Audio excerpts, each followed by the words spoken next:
Al igual que hacen los jugadores sensatos cuando, por ejemplo, llevan $100 al casino y dejan el resto del dinero cerrado bajo llave en la caja de seguridad de la habitación del hotel, el inversor inteligente separa una parte de su cartera total y la destina a una cuenta de dinero para tonterías.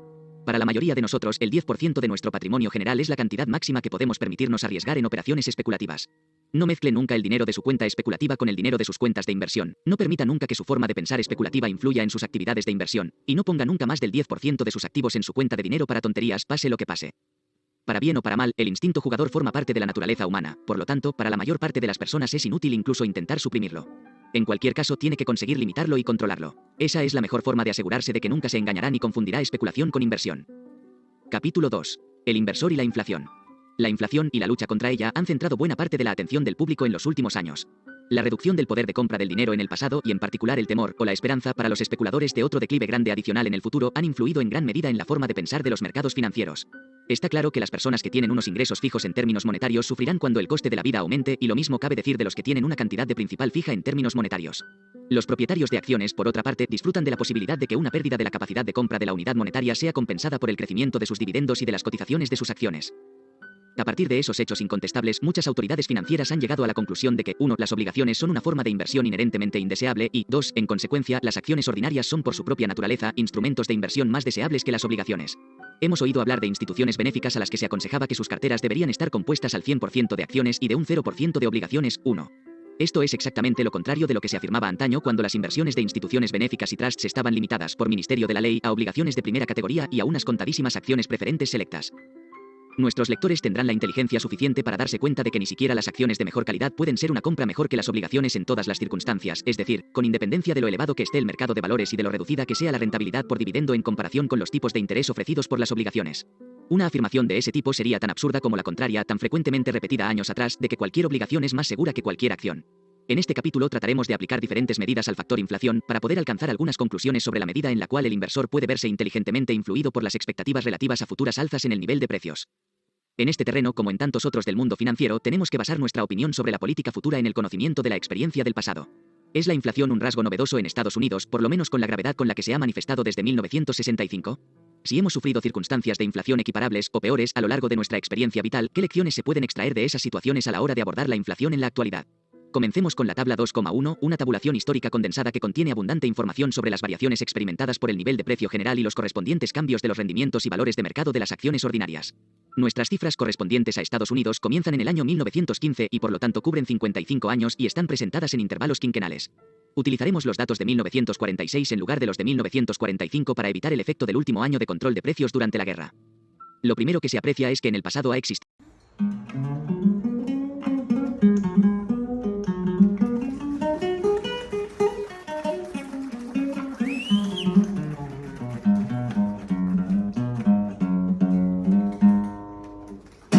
inflación, mucha inflación. La mayor dosis quinquenal tuvo lugar entre 1915 y 1920 cuando el coste de la vida prácticamente se duplicó. Esa cifra se puede comparar con el incremento del 15% que se produjo entre 1965 y 1970.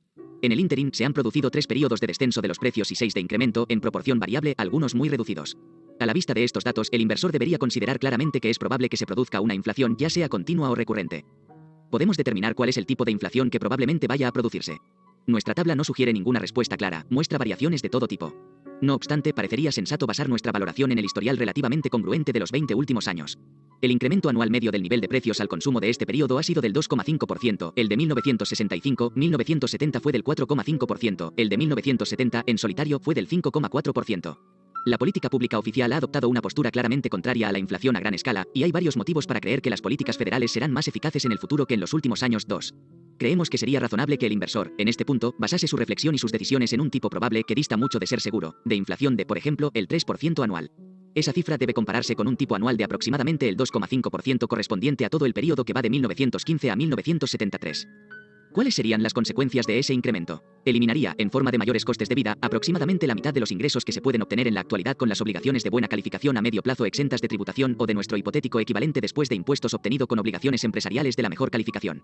Esto supondría una grave reducción que de todas formas no debe exagerarse. No significaría que el verdadero valor o capacidad de compra del patrimonio del inversor tuviese necesariamente que reducirse con el paso del tiempo. Si el inversor gastase la mitad de los ingresos obtenidos por intereses después de impuestos, mantendría esta capacidad de compra intacta, incluso en un entorno con una inflación anual del 3%. La siguiente pregunta, por descontado, es la siguiente. ¿Puede estar el inversor razonablemente seguro de que va a conseguir mejores resultados comprando y conservando instrumentos que no sean calificaciones de la máxima categoría, incluso con el tipo de interés sin precedentes que se ofrecía en 1970-1971? ¿No sería, por ejemplo, un programa compuesto íntegramente por acciones preferible a un programa que estuviese compuesto en parte por acciones y en parte... Hola, buen día. Primero que nada, gracias por estar viendo este video, por tu tiempo, esta video presentación. Mi nombre es Isaac Vadillo, asesor financiero con 10 años de carrera bancaria. Actualmente me especializo en el área de divisas, tipo de cambio, ofreciendo lo que son estrategias, herramientas y servicios para optimizar esos ejercicios, esas operaciones. ¿Cómo? Con posturas, órdenes en mercado, un sistema que se queda trabajando 5 días de la semana, los 24 horas que el mercado está activo. Análisis técnico, básicamente la verificación de gráfico para sacar tendencias, soportes y resistencias, ver probabilidades y pronósticos.